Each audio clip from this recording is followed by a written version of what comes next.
Okay, this thing is a little slow. It's like my phone, my Android wakes up slowly, just like I do and you do on a Sunday. Oh, okay, no complaints. All right, so we got this pen. This is a good. Just we got our water here, pencil sharpener in case we start working in pencil. I'm trying to work in more pencil. I love it, but on an early morning, it's kind of like for me now. I can't say how what your favorite. Maybe your favorite is pencil. For me, I'm used to pen. I'm just so used to it. All my friends and I don't. Well, all the people that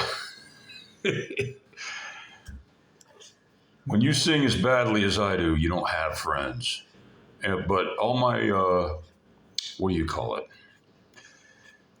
What do you call? Oh, neighbors, roommates, housemates, landlord, people that I live around and near, in and around the city. There's people. You're always within earshot of somebody in New York. No complaints. So I love New York because I lived in North Carolina where I was a substitute. I mean, I was a lot of things. Had a lot of I had a tough time of it.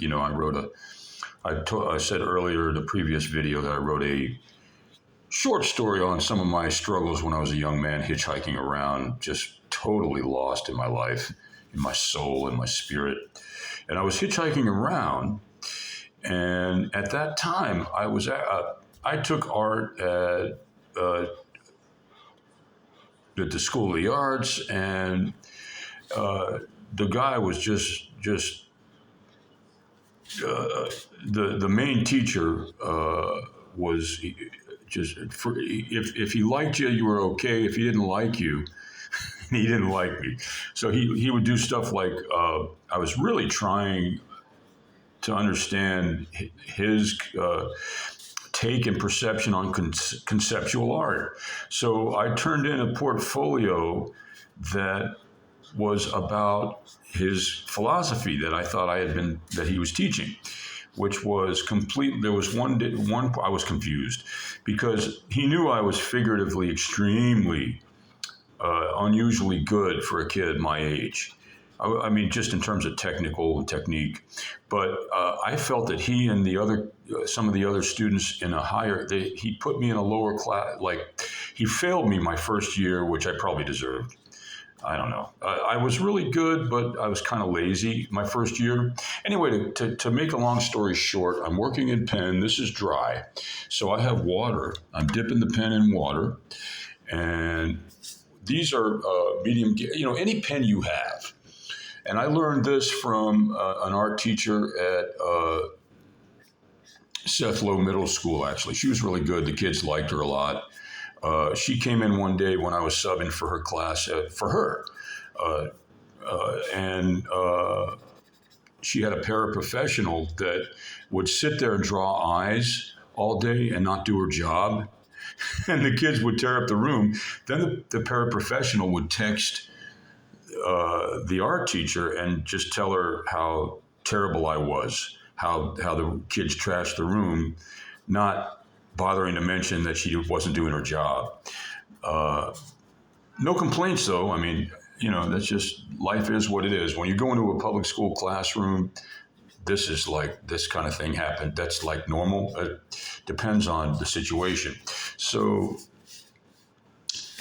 in the space that I've been talking, we've been working in dipping water in she told me about an old pen, this teacher, actually, she would take all her markers and put them in a container, a large jar, clear jar of water, and just leave them in the water, and they'd be usable and usable and usable. I wasn't doing that with the kids because the kids were so.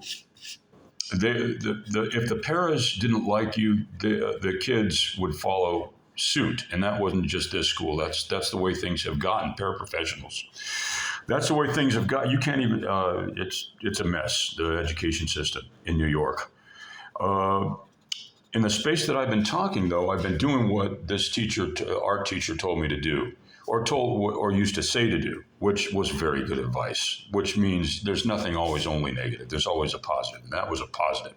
You soak a pen in water. I don't care if it's a Crayola. And by the way, if you're a parent, or if my videos are not designed for kids, but supervised they are, because I don't use Crayola. Sometimes I use Crayola, and I've got to start doing more and more of that because they're non-toxic. The pens I'm using, if a little kid, puts this pen in their mouth, it's toxic. I don't know what would happen. I don't want to know. I'm telling you right now that if you have kids and they're watching my videos, make sure they have Crayola, non-toxic Crayola crayons. And I am connected with a lot of people on Crayola on my social media. The only one I do is LinkedIn, and that's fine. That's the only one that's necessary. I don't need to I don't have time for anything further than that, really, because I'm spending all my time just learning and growing with art, which is the name of this particular segment. So the last thing I'll say is get your Crayola. That's any age, really. You don't need to start out with this expensive stuff that, it's different. It depends on who you are, where you are. There's plenty of people, I guess, a large segment, let's put it that way, that are interested in expensive supplies that are high quality. Not that Crayola aren't. Anything, you know what? It's not about your tool that you use. It's about how you use it. So Crayola markers are what I recommend for everyone. I ought to start using them. But the time has not yet come. If I start getting a higher viewership selling my paintings and getting really in the public eye even more, we've got 1,155,000 views. So I'm starting to think that I'm just going to start working in Crayola and pencil, at least for a few months. I'll let you know about that in upcoming segments this week and later this month. Today is August 24th, 2025, Sunday morning warm-ups with a nice hot cup of something to drink, tea or coffee or decaffeinated, and a glass of water. It's always good to drink a lot of water in the mornings, along with your hot drink. August 24th, 2025. Thank you.